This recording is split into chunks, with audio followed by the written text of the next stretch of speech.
go with Dharmesh from Sky. Morning. Good morning. Normally when I ask you this first question, it's not great news, but I'm hoping it'll be better news this time. Can you give us any team news for tomorrow?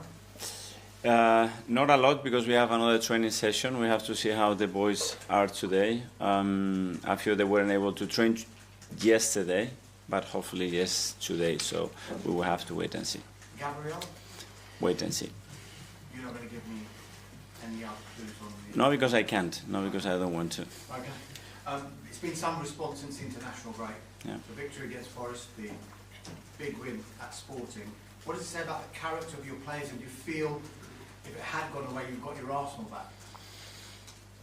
Well, I don't link character to winning. You know, this team showed an unbelievable character against Inter, and we lost. Showed unbelievable character against Chelsea, and we were the better team. We didn't manage to win. Same players, same intentions, being more efficient and winning matches. That's the difference. You got West Ham next. They suddenly look a different proposition after what happened on Monday. You know their manager pretty well.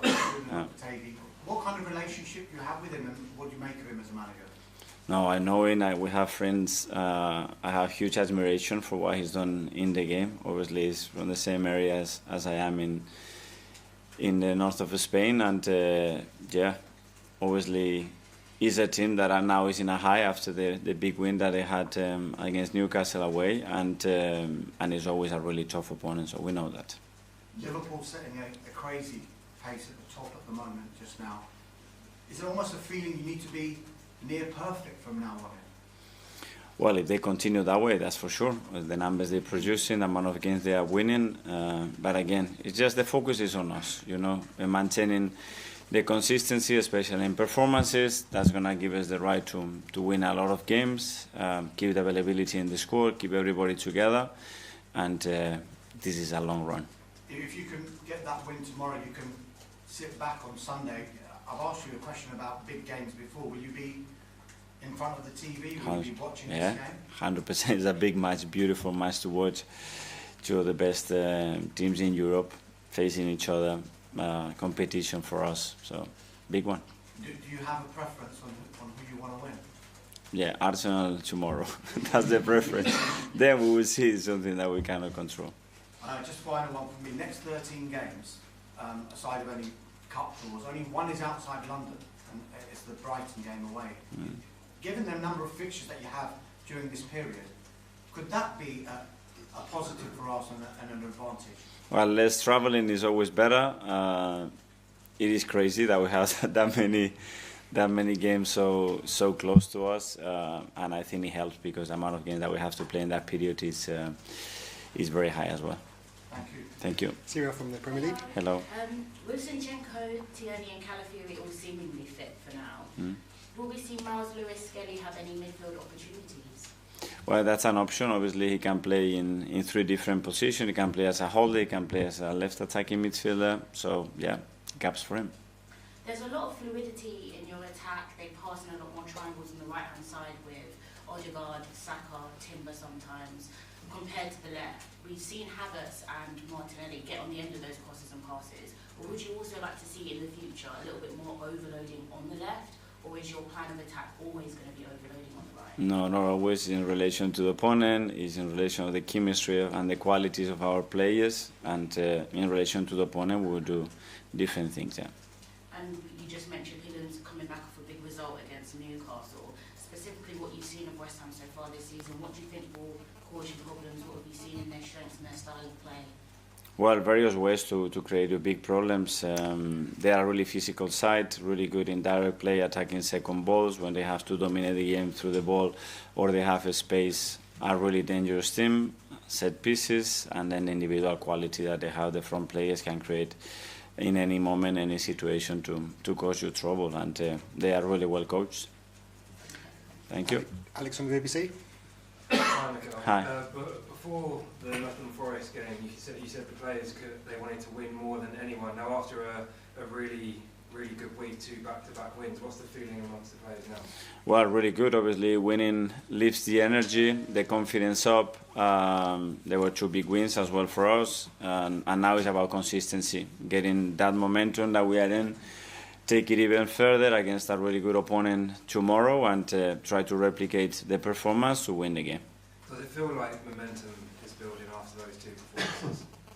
I think so, but again, this is every 3 days, so it doesn't matter what you did yesterday. It's about the next day, the next performance, how you're able to sustain high-level performances throughout the games as well, because how competitive every opponent is right now, and that's what we'll try to do tomorrow.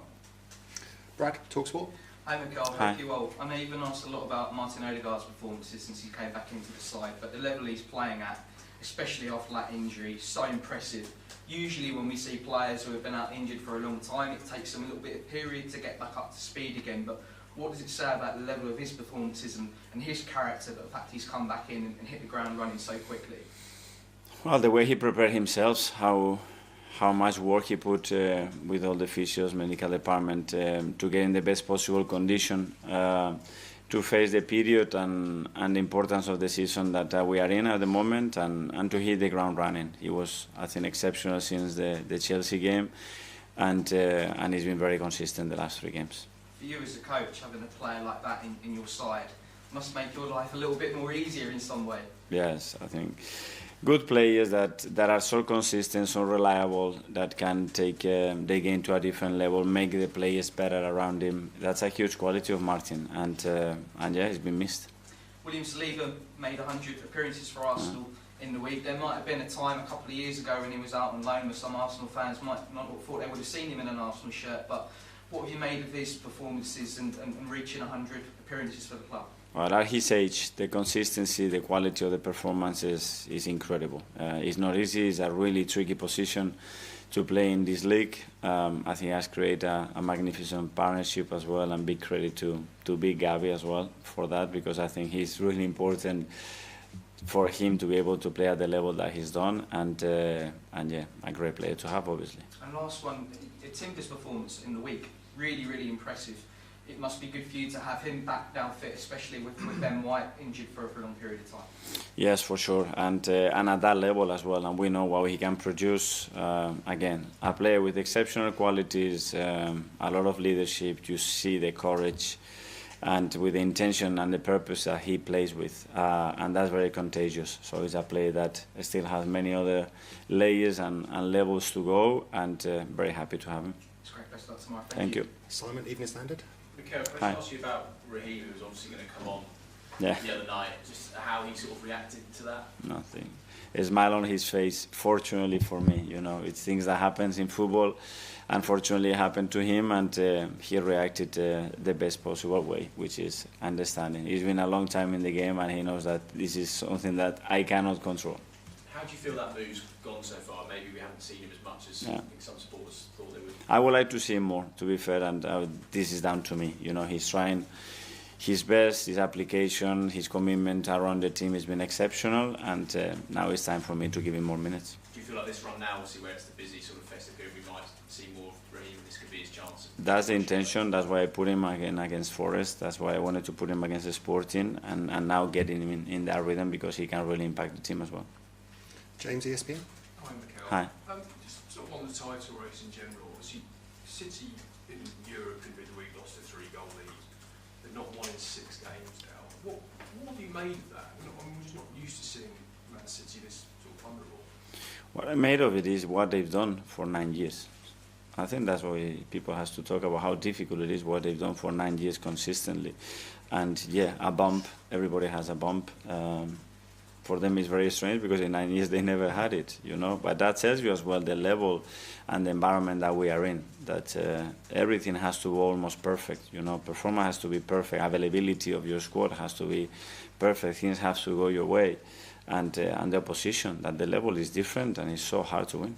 Do you feel then that the run that they're on at the moment has given everyone else a sense of opportunity?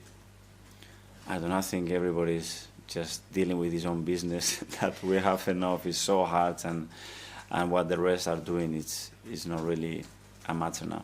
I mean, you obviously want to beat West Ham anyway, but on a weekend when the top 2 defending champions and the leaders play each other, it must be an extra motivation to make sure you've got that win in the bag, and then you can sort of sit back and watch that. Well, it's a motivation to win our game, because that will put us watching that game on Sunday in a much better position. So that's the task. Go to Nick at the back. Hi. I'm just wondering how you sort of unwind after game or in between games, because when you came to speak to us in Portugal, you were still very animated. It was quite soon after the game. We saw the sort of stress that Pep was under after his match when he was talking to the media. It must be very difficult to sort of decompress and then get up again. What's your sort of process? I don't know. I think winning always helps to decompress and decompress in the right way. Yeah, sometimes it takes a few hours depending on the performance, the feeling I have to the game. It takes a few days. It's normal. It's a lot of emotion. We are so passionate and loving about what we do. We care a lot about what we do, and we wanted to do it at our best, and that's where the emotion plays a big part of that. And do you sleep well after matches like that in the week? We go quite late, but yeah, not a lot of hours, but quite deep, I think. Okay, last couple in the live. First, Ruben from PA. Hi, Mikel. Hi. There was a bit of concern about Pep after the final game and his sort of well-being, how he was coping with defeat. As a friend of his, is that something you want to reach out to him? Are you concerned about him? Yes, that's something very personal, but I feel a lot of sympathy for all my colleagues, because I know the job, I know how ruthless this industry is, I know how we get judged just by one thing, which is results, regardless that you've done exactly the same thing and the outcome becomes different. We have to deal with that. I know how difficult it is, because personally I've been through that a lot, and every defeat obviously is super painful, and that's it. And then just put some perspective into it, like we always do, and move on, because it's always another game. Kaya? Hi, Mikel. You've spoken a lot about the importance of availability and how much it's helped you over the past few games. I just wonder, because towards the end of last season, you had a near fully fit squad, and that wasn't an accident. That was a big effort from your medical team and from yourself and all the analysts. Have you done an investigation maybe internally as to why you suffered so much injuries? Because I know there's been a lot of bad luck, but there's other factors at play there as well. Yeah, well, that was a big difference between the end of last season and the previous one, availability, and you can tell that. Yeah, we do research not only when we have injuries, but when we don't, because people tend to look very deep at things when there is a problem. When it's going everything very good, dig in there, because maybe you are doing things that are actually impacting what is actually happened. We've done a lot. I think not changing much. It's true that certain players, obviously, they come from a position where they have played over 130 games in 2 seasons, but a lot of things, they've been impact, and they've been joints, which is not related to muscle injuries and things that you can tweak more, and it's more difficult to control, I think. Just separately on Thomas Partey, you said in midweek he's playing some of his best football, and he's out of contract at the end of the season. You said that you'd like to open talks with him potentially about extending that. Is that still your position? Would you like to talk to him? Yeah, we'll have the right time to discuss about this situation. He's showing consistency at the highest level, again, because his availability and the way that he feels physically is able, is allowing him to do that, and I'm very pleased with that. Okay, guys, that finishes the live section. We'll now go on to 10:30 tonight. Kick off with Jordan from The Sun. Hi, Mikel. After the sporting game, you said that your team at the moment isn't very good at controlling parts of games. Could you just explain more what you meant by that and what you'd like to see? I talk about that particular moment because after halftime you need to get through those 10-15 minutes.